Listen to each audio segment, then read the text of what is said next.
Hello दोस्तों, आज हम लोग बॉटनी का एक बहुत ही इंपॉर्टेंट टॉपिक है प्लांट ग्रोथ एंड डेवलपमेंट, उसके बारे में जो है चर्चा करेंगे।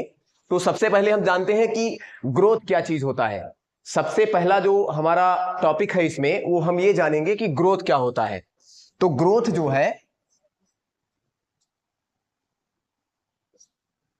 ग्रोथ एक ऐसी प्रक्रिया है जो किसी भी प्लांट में उसके साइज, उसके वॉल्यूम और उसका जो वेट होता है उसमें कोई ना कोई बदलाव ले आए।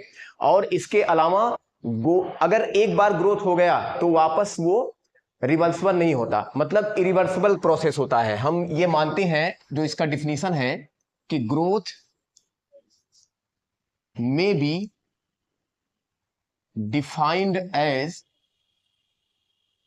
Vital dynamic process which brings about a perma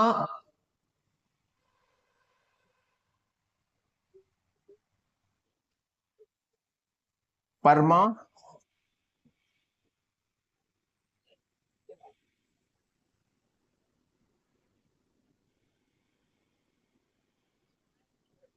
which brings about a permanent change of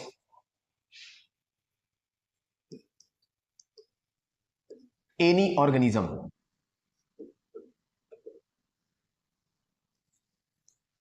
such as weight, volume, size, shape, etc.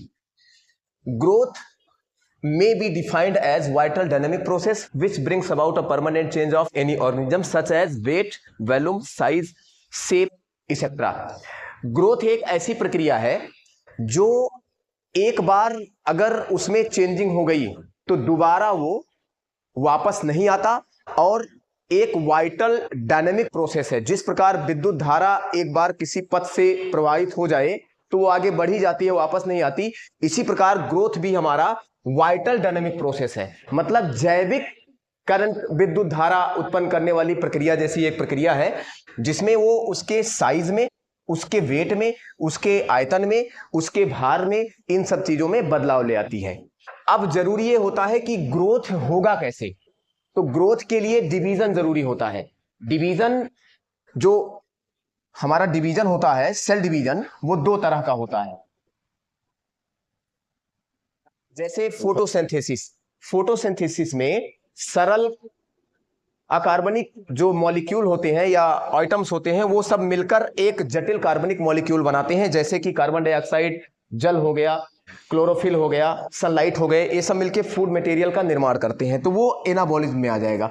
और दूसरा जो प्रोसेस है कैटाबॉलिज्म, जो जटिल कार्बनिक मॉलिक्यूल है उसको ऑक्सीजन की उपस्थिति में उनका ब्रेक डाउन करके एनर्जी लिया जाता है। तो कैटाबॉलिज्म में सबसे अच्छा एग्जांपल है रिस्पायरेशन।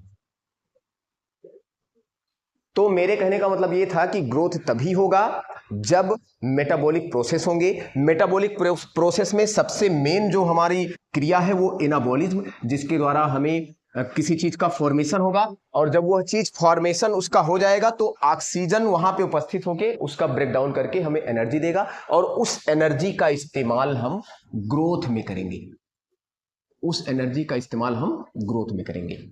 अब बात आती है कि क्या ग्रोथ सतत चलने वाली प्रक्रिया है? तो प्लांट में ग्रोथ सतत चलता है, जीवन पर्यंत चलता है, और इरेगुलर ग्रोथ पाया जाता है। उसमें सेल हमेशा डिवाइड होते रहते हैं। दूसरा टॉपिक है हमारा डेवलपमेंट। डेवलपमेंट क्या होता है? ज्यादातर बच्चों को यह भ्रम है कि ग्रोथ एंड डेवलपमेंट एक ही चीज होता है, लेकिन ऐसा नहीं है। डेवलपमेंट मतलब होता है फॉर्मेशन ऑफ फ्लावर, या हम कह सकते हैं फ्लावरिंग स्टेज। प्लांट में जो फ्लावरिंग स्टेज आती है, मींस जो फ्लावर बनते हैं, वह डेवलपमेंट का स्टेज होता है। तो एक लाइन हम ये लिख सकते हैं,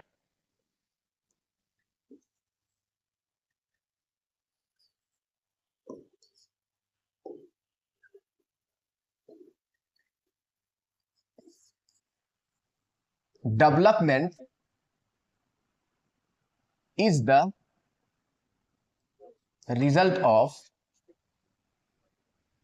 सक्सेसफुल मेटाबॉलिज्म